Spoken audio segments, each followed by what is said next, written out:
Hello guys, ഡെജി ടോക്സിന്റെ പുതിയൊരു വീട്ടിലേക്ക് ഏവർക്കും സ്വാഗതം.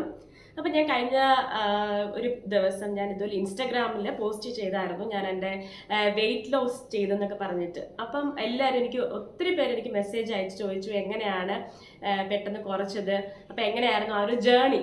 അപ്പം അതിനെപ്പറ്റി ഒത്തിരി പേര് ചോദിച്ചു. അപ്പം എനിക്ക് ഒത്തിരി നാളായി ഞാൻ ഇട്ടിട്ട് എനിക്കത് ചെയ്യണം എന്ന് ഭയങ്കര ആഗ്രഹം ഉണ്ടായിരുന്നു, പക്ഷെ ചെയ്യാൻ പറ്റിയില്ല. കുഞ്ഞിൻ്റെ കാര്യങ്ങളിലൊക്കെ തിരക്കായിപ്പോയി. പിന്നെ ഇപ്പം പനിയൊക്കെ പിടിച്ചു, നാട്ടിലൊക്കെ പോയായിരുന്നു അതിന് മുന്നേ. അപ്പോൾ അവിടെയൊക്കെ പോയിട്ട് വന്നപ്പോഴത്തേക്കും പിന്നെ ഭയങ്കര ടയേർഡായി. പിന്നെ ഇങ്ങനെ ട്രാവലിങ്ങും കാര്യങ്ങളൊക്കെ വന്നപ്പോഴത്തേക്കും ഭയങ്കര ടയേർഡായിപ്പോയി. അപ്പം അതാണ് ഞാൻ ഇത്രയും ലേറ്റ് ആയത്. ഇപ്പം ഞാൻ എന്താണെന്ന് വെച്ചാൽ ഇപ്പം എനിക്കൊന്ന് ഞാൻ ആ കാണിച്ചതിൽ എനിക്ക് കുറച്ചുകൂടെ വെയിറ്റ് കൂടി കാണും. കാരണം ഞാൻ ഇപ്പോൾ കുറേ നാളായി എക്സസൈസ് ഒക്കെ ചെയ്തിട്ട്. അപ്പം അതുകൊണ്ടായിരിക്കാം കുറച്ച് ഒരു കിലോ ഒക്കെ കൂട്ടിയിട്ടുണ്ടെന്ന് തോന്നുന്നു കേട്ടോ. അപ്പം എന്തായാലും നിങ്ങൾ ചോദിച്ചതിനുള്ള മറുപടി തരണം എന്ന് ഞാൻ വിചാരിച്ചു. അപ്പം അങ്ങനെയാണ് ഞാൻ ഈ ഒരു വീഡിയോ എടുക്കാനായിട്ട് ഇന്ന് ഞാൻ തീരുമാനിച്ചത്.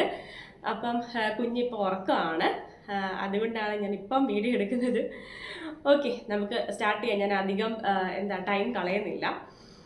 അപ്പം എൻ്റെ പ്രഗ്നൻസിയിലുള്ള വെയിറ്റ്, അതായത് ഞാൻ ലാസ്റ്റ് ഡെലിവറി ചെയ്യുന്ന സമയത്ത് എൻ്റെ വെയിറ്റ് എന്ന് പറയുന്നത് 76 ആയിരുന്നു. അപ്പം അത് ഡെലിവറി കഴിഞ്ഞിട്ട് എനിക്ക് 71 kg ആയി. 71 kg നിന്ന് എനിക്ക് കുറയാൻ ഭയങ്കര പാടായിരുന്നു കേട്ടോ. അപ്പം ഞാനിങ്ങനെ എല്ലാ ദിവസവും എഴുതിയിട്ട് ഇങ്ങനെ നോക്കും, എനിക്ക് വെയിറ്റ് കുറഞ്ഞോ എന്ന്. പക്ഷേ ഞാൻ ഇത് നോക്കുമ്പോൾ 71. ഓക്കെ, അങ്ങനെ ഒരു 3 months ഒക്കെ ആയപ്പോഴാണ് എനിക്ക് പിന്നെ എക്സസൈസ് ചെയ്യണമെന്ന് ഭയങ്കര ആഗ്രഹമായിരുന്നു. പക്ഷേ എനിക്ക് സി സെക്ഷൻ ആയതുകൊണ്ട് തന്നെ ഞാൻ പെട്ടെന്ന് ചെയ്യണ്ട, അത് ഹീൽ ആവട്ടെ എന്ന് കരുതി. ഓരോരുത്തരൊക്കെ പറയും 6 weeks കഴിഞ്ഞിട്ട് നമുക്ക് എക്സസൈസ് ഒക്കെ തുടങ്ങാം. എക്സസൈസ് വെച്ചാൽ വലിയ ഹൈ ഹിറ്റ് അതൊന്നും ചെയ്യാൻ പറ്റത്തില്ല. ജസ്റ്റ് വാക്കിങ്ങോ ജോഗിങ്ങോ അങ്ങനത്തെയൊക്കെ ചെയ്ത് തുടങ്ങാം എന്നൊക്കെയാണ് പറയുന്നത്. പക്ഷെ എനിക്ക് പേടിയായിരുന്നു. അപ്പം ഞാൻ കാണുന്ന ഡോക്ടർമാരോടൊക്കെ ചോദിക്കായിരുന്നു എന്ന് തൊട്ടാണ് നമുക്ക് എക്സസൈസ് ചെയ്യാൻ തുടങ്ങാൻ പറ്റുന്നത് എന്നൊക്കെ ഞാൻ ചോദിക്കുമായിരുന്നു. അപ്പം അവർക്കൊക്കെ എന്തിനാ ഇപ്പോഴേ ഇപ്പോൾ ഓടാൻ പോവാണോ, ഇപ്പം എങ്ങനെ വർക്കൗട്ട് ചെയ്യാൻ പോകണോ, അങ്ങനെയൊക്കെയുള്ള ചോദ്യങ്ങളൊക്കെ ആയിരുന്നു.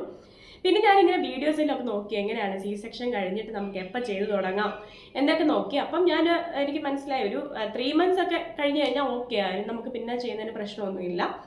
അപ്പം ഞാൻ 3 months മുതലാണ് ഞാൻ എക്സസൈസ് ഒക്കെ സ്റ്റാർട്ട് ചെയ്യാൻ തുടങ്ങുന്നത്. അപ്പം അന്ന് മുതൽ ഞാൻ പതുക്കെ ഉടനെ കയറി നമ്മൾ ഒത്തിരി വലിയ വർക്കൗട്ടൊന്നും അല്ല, പതുക്കെ നടക്കാൻ തുടങ്ങി. അത് കഴിഞ്ഞിട്ട് വാക്കിങ്ങിന് പോകാൻ തുടങ്ങി. പിന്നെ ചെറുകയാണ് ഞാൻ ഓരോരോ എക്സസൈസ് സ്റ്റാർട്ട് ചെയ്തത്. അത് കഴിഞ്ഞിട്ട് ഇനിയും 71 നിന്ന് ഞാൻ പിന്നെ 69 പിന്നെ പെട്ടെന്നായി. പിന്നെ 69 എന്ന് പറയാൻ ഭയങ്കര പാടായിരുന്നു. പിന്നെയാണ് കുറേ നാളെടുത്താണ് 64 ആയത്. 64 നിന്ന് പിന്നെ 60 ആവാൻ നല്ല സമയമെടുത്തു. ഓക്കെ, അപ്പം ആ ഒരു ജേണിയെ പറ്റിയാണ് ഞാൻ നിങ്ങളോട് പറയാൻ ഉദ്ദേശിക്കുന്നത്. ഇപ്പം ഒന്നെന്ന് വെച്ചാൽ മെയിൻ റീസൺ എന്ന് വെച്ചാൽ കുഞ്ഞ് തന്നെയാണ്. ഞാനിപ്പോൾ ഇവിടെ ഒറ്റയ്ക്കാണ് താമസിക്കുന്നത്. അപ്പം നിങ്ങൾ കൂട്ടുകുടുംബമായിട്ടൊക്കെ നിൽക്കുമ്പോൾ നിങ്ങൾക്ക് അത്രയും ഫീൽ ചെയ്യത്തില്ല. നമ്മളിപ്പോൾ ഒറ്റയ്ക്ക് ഇവിടെ താമസിക്കുമ്പോൾ കുഞ്ഞിനെ നോക്കാൻ ആരുമില്ല. നമുക്ക് രാവിലെ ബ്രേക്ക്ഫാസ്റ്റ് നിങ്ങൾക്ക് അറിയാമല്ലോ, അമ്മമാർക്ക് എല്ലാവർക്കും മനസ്സിലാവും. ബ്രേക്ക്ഫാസ്റ്റ് കഴിക്കുന്ന സമയത്ത് കുഞ്ഞ് കിടന്ന് കരയും. അപ്പോൾ ആ ബ്രേക്ക്ഫാസ്റ്റ് കംപ്ലീറ്റ് ചെയ്യാൻ പറ്റത്തില്ല. അത് കഴിഞ്ഞിട്ട് പിന്നെ കുഞ്ഞിൻ്റെ കാര്യങ്ങളായി, കുഞ്ഞിനെ കുളിപ്പിക്കണം, കുഞ്ഞിനെ ഉള്ള ഫുഡ് കാര്യങ്ങൾ അങ്ങനെ എല്ലാം ആയി കഴിയുമ്പോഴത്തേക്കും നമ്മുടെ ബ്രേക്ക്ഫാസ്റ്റും കഴിയും, ലഞ്ചിൻ്റെ സമയവും. അപ്പം അതാണ് മെയിൻ ഒരു റീസൺ. എനിക്ക് കഴിക്കാനുള്ള ടൈം ഇല്ലായിരുന്നു. അപ്പം നമ്മൾ ബ്രേക്ക്ഫാസ്റ്റ് ഒക്കെ പെട്ടെന്ന് എന്തെങ്കിലും വലിച്ചു കഴിയും, പിന്നെ അപ്പോഴത്തേക്ക് കുഞ്ഞ് കരച്ചിൽ തുടങ്ങും. അപ്പം ഞാൻ അത്രയും കൊണ്ട് സ്റ്റോപ്പ് ചെയ്യും. പിന്നെ നമ്മുടെ വയറ് ഫുള്ളായിട്ട് തോന്നും. അപ്പം അത് ശരിക്കും പറഞ്ഞാൽ അത്രയും മതി, മിനിമം നമുക്ക് അത്രയും മതി. അതുകൊണ്ട് അപ്പം നമ്മൾ ഒത്തിരി വാരി വലിച്ച് കഴിച്ചിട്ടും കാര്യമില്ല. അപ്പം നമ്മൾ നല്ല ഹെൽത്തി ആയിട്ടുള്ള ഫുഡ് നമ്മൾ കഴിക്കുക എന്നുള്ളതാണ് മെയിനായിട്ട് നമ്മൾ ശ്രദ്ധിക്കേണ്ടത്. അപ്പം ഞാൻ മിക്കവാറും നേരത്തെ ഇതായിരുന്നു കേട്ടോ, കുറുക്കൊക്കെ ഉണ്ടാക്കി കഴിക്കുമായിരുന്നു. കുറുക്കെന്ന് വെച്ചാൽ നമ്മുടെ അമൃതം പൊടി കുറുക്ക് കഴിക്കുമായിരുന്നു. അപ്പം അതൊക്കെയായിരുന്നു മെയിൻ ഫുഡ് ഐറ്റംസ്. പിന്നെ തൊട്ട് ഞങ്ങൾ പുട്ടൊക്കെ ആക്കി. രാവിലെ ഞങ്ങൾക്ക് ടൈം ഇല്ലാത്തതുകൊണ്ടാണ് കേട്ടോ, രാവിലെ പുട്ടാക്കി അല്ലെങ്കിൽ ഇഡ്ഡലി അങ്ങനത്തെ എന്തെങ്കിലും ആക്കും. പക്ഷെ ക്വാണ്ടിറ്റി ലെസ് ആയിരിക്കും നമ്മൾ കഴിക്കുന്നത്. പിന്നെ ഈ ഒരു ലഞ്ച് ടൈമിനും ഈ ബ്രേക്ക്ഫാസ്റ്റിനിടയ്ക്കും നമുക്ക് വലിയ ടൈം കിട്ടത്തില്ല കഴിക്കാൻ. അപ്പം നമുക്ക് ഇടയ്ക്ക് ഇങ്ങനെ വിശപ്പിൻ്റെ വെളി അങ്ങോട്ട് കയറും. അപ്പോൾ ഞാൻ എന്താ ചെയ്യുന്നത് വെച്ചാൽ വെള്ളം കുടിക്കും. അപ്പം പെട്ടെന്ന് ഇങ്ങനെ ഡീഹൈഡ്രേറ്റ് ആവുക, അല്ലെങ്കിൽ നമുക്ക് ഇങ്ങനെ തല ഇറങ്ങുന്ന പോലെ തോന്നും. നമ്മൾ കുഞ്ഞിനെ നോക്കിക്കൊണ്ടിരിക്കുകയല്ലേ, കുഞ്ഞിനെ ഫീഡ് ചെയ്യുന്നുണ്ട്, അപ്പം നമ്മൾ പെട്ടെന്ന് വെള്ളം കുടിക്കുക. ഇനി അതും പറ്റുന്നില്ലെങ്കിൽ നിങ്ങൾ ഫ്രൂട്ട്സ് എന്തെങ്കിലും ഉണ്ടെങ്കിൽ ഒരു ആപ്പിളോ അല്ലെങ്കിൽ ഒരു പഴം എന്തെങ്കിലും എടുത്ത് ഒന്ന് കഴിക്കുക, അതേ ഉള്ളൂ. അപ്പം അതിനിടയ്ക്ക് നമ്മൾ വേറെ ഒന്നും കഴിക്കാതിരിക്കുക. അപ്പം അതാണ് ഞാൻ വലിയ ഡയറ്റീഷ്യനോ അല്ല, എന്താ പറയുന്നത്, വലിയ എക്സ്പെർട്ട് ആളൊന്നും അല്ല ഈ വെയിറ്റ് ലോസിനെ പറ്റി പറയാൻ. പക്ഷേ ഞാൻ എന്നോട് ചോദിച്ച സ്ഥിതിക്ക് ഞാൻ എന്താണ് ചെയ്തത് എന്നുള്ള കാര്യങ്ങളാണ് ഞാൻ നിങ്ങളോട് പറഞ്ഞു തരുന്നത്. ഓക്കെ, ഞാൻ സ്പീഡ് കൂടുതലാണെന്ന് തോന്നുന്നല്ലേ പറയുന്നത്. ഓക്കെ, എന്തായാലും നിങ്ങൾ കമൻറ്റ് സെക്ഷനിൽ പറഞ്ഞു കേട്ടോ. ഓക്കെ, അത് കഴിഞ്ഞിട്ട് പിന്നെന്താ, ലഞ്ച് കഴിഞ്ഞു. അപ്പം ലഞ്ചിന് ഞാൻ മിക്കപ്പോഴും ഇപ്പം ഈ പെട്ടെന്ന് വെയിറ്റ് ലോസ് ചെയ്ത ആ സമയത്തെന്ന് വെച്ചാൽ നമ്മുടെ നോമ്പിൻ്റെ ഒരു സമയമായിരുന്നു കേട്ടോ. അപ്പം അച്ചാച്ചനാണെങ്കിൽ നോമ്പിൻ്റെ എന്താ പറയുക, നോൺ വെജ് കഴിക്കാതിരിക്കുക അങ്ങനെയൊക്കെ ആയിരുന്നു. അപ്പം ഞാൻ നോക്കിയെന്ന് വെച്ചാൽ ഈ സ്നാക്ക് ഐറ്റംസ് ഉണ്ടല്ലോ, സ്നാക്ക് ഐറ്റംസ് എല്ലാം വിട്ടു. പിന്നെ ഈ പയറ് മുളപ്പിക്കും, അതാകുമ്പോൾ നമുക്ക് പെട്ടെന്ന് കുക്ക് ചെയ്തെടുക്കാനും പറ്റും, ഹെൽത്തിയുമാണ്. അപ്പം നമ്മൾ ഈ പയറ് ചെറുപയറും ഉണ്ട്, വൻപയർ, അല്ലെങ്കിൽ എന്താ പറയുന്നത് ഈ മുതിര, അതൊക്കെ ഇല്ല, അതൊക്കെ തലേദിവസം ഞാൻ വെള്ളത്തിൽ കുതിർത്ത് വെക്കും. എന്നിട്ട് അടുത്ത ദിവസം ആകുമ്പം ഒരു തുണിക്കകത്ത് പൊതിഞ്ഞ് കെട്ടിയിട്ട് അതിനകത്ത് കുറച്ച് വെള്ളം നനച്ച് കൊടുത്ത് അവിടെ വെക്കണം. അപ്പോൾ അടുത്ത ദിവസം രാത്രി ആകുമ്പോഴത്തേക്കും അത് മുളച്ചു തുടങ്ങി കഴിഞ്ഞപ്പോൾ നമുക്ക് കുക്ക് ചെയ്യാൻ ഭയങ്കര എളുപ്പമാണ്. അപ്പോൾ അങ്ങനെയാണ് ഞാൻ ചോറിൻ്റെ കൂടെ. അപ്പോൾ ഉച്ചക്കത്തെ ചോറെന്ന് വെച്ചാൽ ആ ചോറ് ഒരു ഇച്ചിരിയും ചോറേ എടുക്കത്തുള്ളൂ. അപ്പോൾ കുറച്ച് കൂടുതലായിട്ട് നമ്മൾ ആ പയറ് എന്തെങ്കിലും മുളപ്പിച്ചത് നമ്മൾ ഉണ്ടാക്കി വെച്ചിട്ടുണ്ടല്ലോ, അപ്പോൾ അതായിരിക്കും മെയിനായിട്ട് എടുക്കുന്നത്. പിന്നെ എന്തെങ്കിലും നോൺ വെജോ വേറെ എന്തെങ്കിലും വെജ് കറിയോ എന്തെങ്കിലും ഉണ്ടെങ്കിൽ അതാണ്. അപ്പോൾ ഇതായിരുന്നു എൻ്റെ മെയിൻ ഫുഡ് ഐറ്റം. പിന്നെ എനിക്ക് എപ്പോഴും ഉള്ള അത് കഴിഞ്ഞിട്ട് ലഞ്ച് കഴിഞ്ഞിട്ടുള്ളതാണ് നമ്മുടെ സ്നാക്ക് ടൈം അല്ലേ, ടീ ടൈം. അപ്പം ടീയുടെ കൂടെ എനിക്ക് എപ്പോഴും ഉള്ളൊരു ഹോബിയാണ് ഞാൻ ബിസ്ക്കറ്റൊക്കെ ഞാൻ ഒത്തിരി കഴിക്കാറുണ്ട്, ഞാൻ കഴിക്കുന്ന കൂട്ടത്തിലാണ്. അപ്പം ഞാൻ അതെല്ലാം അങ്ങ് ഉപേക്ഷിച്ചു. അപ്പം അച്ഛനാണെങ്കിൽ എപ്പോഴും എവിടെ പോയാലും ഇങ്ങനെ ബിസ്ക്കറ്റ് ഐറ്റംസ്, റസ്ക് അല്ലെങ്കിൽ അതൊക്കെ മേടിച്ച് വെക്കും. അപ്പോൾ നമുക്കത് കാണുമ്പോഴാണല്ലോ നമുക്കിത് കഴിക്കാൻ തോന്നുന്നത്. അപ്പം ഞാൻ മേടിക്കാൻ തുടങ്ങുമ്പോഴേ ഞാൻ പറയും വേണ്ട, എനിക്ക് വേണ്ട, നമുക്ക് വാങ്ങിക്കേണ്ട എന്ന് പറയാം. അപ്പം ഞാനത് കംപ്ലീറ്റ്ലി സ്റ്റോപ്പ് ചെയ്തു. അപ്പം 1-2 കഴിക്കുന്നതിന് കുഴപ്പമില്ല, പക്ഷെ ഞാനിങ്ങനെ എല്ലാ ദിവസവും ഇങ്ങനെ കഴിക്കാറ്, അതിൻ്റെ കൂടെ എന്തെങ്കിലും കഴിക്കണം എന്ന് നമുക്ക് തോന്നുമല്ലോ. അപ്പം ഞാനത് അങ്ങ് കംപ്ലീറ്റ്ലി അവോയ്ഡ് ചെയ്തു. അപ്പം അതായിരുന്നു ആ ഒരു 50 days ഞാൻ അത് അവോയ്ഡ് ചെയ്തു. പിന്നെ അതുപോലെ ഐസ്ക്രീംസ്, ഈ വെളിയിൽ നിന്നുള്ള ഫുഡ് ഐറ്റംസ് എല്ലാം ഞാൻ കംപ്ലീറ്റ്ലി സ്റ്റോപ്പ് ചെയ്തു. അപ്പം അതാണ് മെയിൻ എൻ്റെ പെട്ടെന്ന് വെയിറ്റ് ലോസും പിന്നെ അതുപോലെ ഫേസിലൊക്കെ നമുക്ക് അറിയാൻ പറ്റുന്നുണ്ടായിരുന്നു കേട്ടോ.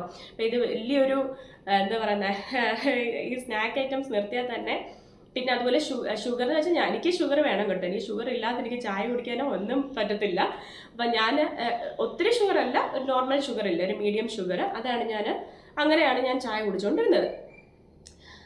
അപ്പം ഞാൻ ഓക്കെ, നമ്മൾ ടീ ടൈം കഴിഞ്ഞു. അത് കഴിഞ്ഞിട്ട് നമ്മൾ ഡിന്നറിലേക്ക് പോകുന്നതിന് മുമ്പായിട്ട്, അതായത് ഒരു ഈവനിങ് ടൈമിൽ ഞങ്ങൾ എക്സസൈസ് ചെയ്യും. ഞാനൊരു ഹാഫ് ആൻ അവറിൽ കൂടുതൽ എക്സസൈസ് ചെയ്യാറുണ്ടായിരുന്നു. ഇപ്പം ഞാൻ ചെയ്യുന്നില്ല, ഇപ്പം എനിക്ക് പനിയൊക്കെ പിടിച്ചു, പിന്നെ ഇങ്ങനെ ട്രാവലിങ് അങ്ങനെയൊക്കെ കുറേ ക്ഷീണമൊക്കെ ആയിപ്പോയി. അത് ഞാൻ ആദ്യമേ പറഞ്ഞല്ലോ. അപ്പം ഇനി ചെയ്ത് തുടങ്ങണം, ചെയ്യണം. എനിക്ക് ഭയങ്കര ഇഷ്ടമാണ് എക്സസൈസ് ചെയ്യുന്ന കാര്യം കേട്ടോ. ചിലർക്കൊന്നും ഇഷ്ടമല്ലല്ലോ, പക്ഷെ എനിക്ക് ഭയങ്കര ഇഷ്ടമാണ് ഫിറ്റായിട്ടിരിക്കുന്നത്. അപ്പോൾ അതുകൊണ്ട് തന്നെ ഞാൻ ഡെയിലി ചെയ്യാൻ നോക്കാറുണ്ട്. ഡെയിലി നിങ്ങൾ ചെയ്തില്ലെങ്കിലും 1 വീക്കിൽ ഒരു 4 days എങ്കിലും, മിനിമം ഒരു 4 days എങ്കിലും നിങ്ങൾ എക്സസൈസ് ചെയ്യാൻ നോക്കുക. ഒരു ഹാഫ് ആൻ അവറെങ്കിലും വർക്കൗട്ട് ചെയ്യാൻ നോക്കുക. ഇഷ്ടം പോലെ വീഡിയോസ് യൂട്യൂബിൽ അവൈലബിൾ ആണ്. അല്ലെങ്കിൽ ഞാൻ നെക്സ്റ്റ് വീഡിയോ ആയിട്ട് ഞാൻ എക്സസൈസ് ആണ് ഞാൻ ചെയ്തതെന്നുള്ളത് ഞാൻ നിങ്ങൾക്ക് ഇട്ടുതരാം. നിങ്ങൾ കമൻറ്റ് സെക്ഷനിൽ പറഞ്ഞാൽ ഞാൻ ആ എക്സസൈസും കൂടെ ഇടാവുന്നതാണ്. ഓക്കെ, അപ്പം ഞാൻ ഹാഫ് ആൻ അവർ അല്ലെങ്കിൽ ഒരു 45 minutes ഞാൻ എക്സസൈസ് ചെയ്യുമായിരുന്നു. അപ്പം അതാണ് വേറൊരു കാര്യം.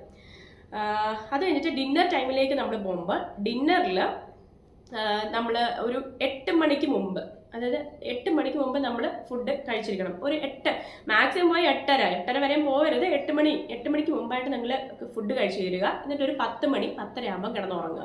അപ്പം ഇതാണ് മെയിൻ. ഉറക്കമൊക്കെ എൻ്റെ കണക്കായിരുന്നു, അത് വേറെ കാര്യം, നമുക്കറിയാമല്ലോ, കുഞ്ഞുങ്ങൾ ഉറങ്ങത്തില്ല. അപ്പം അങ്ങനെ സ്ലീപ്പൊക്കെ ഡിസ്റ്റർബ് ആവും. ഓക്കെ, പക്ഷേ നമ്മൾ 10 മണിക്കാണ് കിടക്കുന്നതെങ്കിൽ ഒരു 8 മണിക്കെങ്കിലും നമ്മൾ ഡിന്നർ ക്ലോസ് ചെയ്തിരിക്കണം, ഡിന്നർ ടൈം കഴിഞ്ഞിരിക്കണം. അത് കഴിഞ്ഞാൽ പിന്നെ നിങ്ങളൊന്നും കഴിക്കാൻ പാടില്ല. പിന്നെ നമ്മൾ രാവിലെ എണീക്കുന്നു, പിന്നെ ബ്രേക്ക്ഫാസ്റ്റ്, അങ്ങനെയാണ് നമ്മൾ പോകുന്നത്. ഓക്കെ, പിന്നെ എനിക്ക് ഡയറ്റിൻ്റെ കാര്യം നിങ്ങളോട് പറഞ്ഞു തരാൻ അറിയത്തില്ല കേട്ടോ. അപ്പം നിങ്ങൾ കുറേ പേരോട് ചോദിക്കുന്നുണ്ട് എങ്ങനെയായിരുന്നു ഡയറ്റ് പ്ലാൻ, എങ്ങനെയായിരുന്നു എന്നൊക്കെ എന്നോട് ചോദിച്ചു. പക്ഷെ അതൊന്നും എനിക്ക് പറഞ്ഞു തരാൻ അറിയത്തില്ല, എന്തൊക്കെയാണ് നിങ്ങൾ എന്താ കഴിക്കേണ്ടത് അങ്ങനെയൊന്നും എനിക്ക് അറിഞ്ഞുകൂടാ. ഞാൻ പറഞ്ഞല്ലോ, ഇങ്ങനെ മുളപ്പിച്ച സാധനങ്ങൾ നിങ്ങൾ കഴിക്കുന്നത് വളരെ നല്ലതാണ്. നമ്മൾ ചോറ് കുറയ്ക്കുക, ഇതുപോലെയുള്ള പ്രോട്ടീൻ ഐറ്റംസ് കൂട്ടുക. അപ്പം ചിക്കൻ ഉണ്ടെങ്കിൽ നമ്മൾ ചിക്കൻ ഇച്ചിരി എടുക്കുക, പിന്നെന്താ പയറ് മുളപ്പിച്ചത് എടുക്കുക ഇച്ചിരൂടെ. അപ്പം ഒരു ക്വാണ്ടിറ്റി, ഞാൻ ചോറെന്ന് വെച്ചാൽ ഇച്ചിരിയേ ഇത്രയും എടുക്കത്തുള്ളൂ കേട്ടോ. ഒരു പിടി ചോറും പിന്നെ കൂടുതൽ കൂട്ടാനുമാണ് ഞാൻ എടുത്തുകൊണ്ടിരുന്നത്. അപ്പം ഇതാണ് എനിക്ക് പറഞ്ഞു തരാനുള്ളത്. അപ്പം ഇതായിരുന്നു എൻ്റെ പ്ലാനും കാര്യങ്ങളും. ഇത് നിങ്ങൾക്ക് എന്തെങ്കിലും സംശയം ഉണ്ടെങ്കിൽ നിങ്ങൾ ചോദിക്കുക. ഇപ്പം എൻ്റെ വെയിറ്റ് 60 kg ആണ്. അങ്ങനെ ഞാൻ 71-ൽ നിന്ന് 60 kg ആയി. എനിക്ക് വളരെ സന്തോഷമുണ്ട്. ഒത്തിരി പേര് എന്നോട് കാണുന്നവർ എന്നോട് എല്ലാവരും പറയുന്നുണ്ട് കേട്ടോ, ജിബി നീ എന്താ ഇത്രയും വണ്ണം കുറഞ്ഞു പോയി, ഒത്തിരി വണ്ണം കുറഞ്ഞു, നല്ലതായിട്ട് വണ്ണം കുറഞ്ഞു, എന്ത് പറ്റി, അങ്ങനെയൊക്കെ ചോദിക്കുന്നുണ്ട്. അപ്പം ഞാൻ പറയും ഇതുപോലെ എക്സസൈസാണ്, ഡയറ്റൊക്കെ ചെയ്തു എന്നൊക്കെ പറയാറുണ്ട്. അപ്പം എനിക്ക് ഭയങ്കര വയറായിരുന്നു കേട്ടോ. നിങ്ങൾ എന്നെ അറിയാവുന്നവർ നിങ്ങൾക്ക് അറിയാമായിരിക്കും, എനിക്ക് ഡെലിവറി ടൈമിൽ നല്ല വയറായിരുന്നു. അതുപോലെ അത് കഴിഞ്ഞിട്ട് എനിക്ക് ഭയങ്കര വയറായിരുന്നു. അപ്പം എനിക്ക് വയറ് കാണുമ്പോൾ ഭയങ്കര വിഷമമായിരുന്നു. അപ്പം ഞാനിങ്ങനെ എനിക്കത് കുറയ്ക്കണമെന്ന് ഭയങ്കര ആഗ്രഹമായിരുന്നു. ഒത്തിരി ഞാൻ കുറച്ചതാണ്. പക്ഷേ ഇപ്പം ഞാൻ നാട്ടിൽ പോകുമ്പോൾ നമുക്കറിയാമല്ലോ, എനിക്കറിയാം നാട്ടിൽ നിൽക്കുന്നവരുടെ അവസ്ഥ എനിക്കറിയാം. നമ്മൾ അവിടെ ആകുമ്പം നമ്മുടെ അമ്മ തരുന്ന ചോറും കൂട്ടാനും എല്ലാം കഴിക്കും. പിന്നെ എക്സസൈസ് ചെയ്യാനൊന്നും നമുക്ക് തോന്നത്തില്ല. നമ്മൾ ഒറ്റയ്ക്കാണ്. എനിക്ക് അങ്ങനെയാണ് കേട്ടോ. എനിക്ക് ഫീൽ ചെയ്യുന്നത് അങ്ങനെയാണ്. ഞാൻ ഇവിടെ ആകുമ്പോൾ എനിക്ക് എൻ്റെ ഒരു ടൈം ഉണ്ടല്ലോ, അത് എനിക്ക് മാനേജ് ചെയ്യാൻ പറ്റും. പിന്നെ അതുപോലെ ഹസ്ബൻഡ് എൻ്റെ കൂടെ സപ്പോർട്ട് ആയതുകൊണ്ട് ഹസ്ബൻഡിൻ്റെ അടുത്ത് കുഞ്ഞിനെ കൊടുക്കുന്നു. പക്ഷെ അവൻ കരയാറൊക്കെ ഉണ്ട് കേട്ടോ. എനിക്ക് പകുതി ചിലപ്പോൾ ഞാൻ ചില ദിവസങ്ങളിലൊക്കെ ഉണ്ടല്ലോ, ഞാൻ പകുതി എക്സസൈസ് ചെയ്യുമ്പോഴായിരിക്കും ഇവ കരയുന്നത്. പിന്നെ ആ എക്സസൈസ് കംപ്ലീറ്റ് ചെയ്യാൻ എനിക്ക് പറ്റത്തില്ല. അങ്ങനെയൊക്കെ അവസ്ഥകൾ ഉണ്ടായിട്ടുണ്ട്.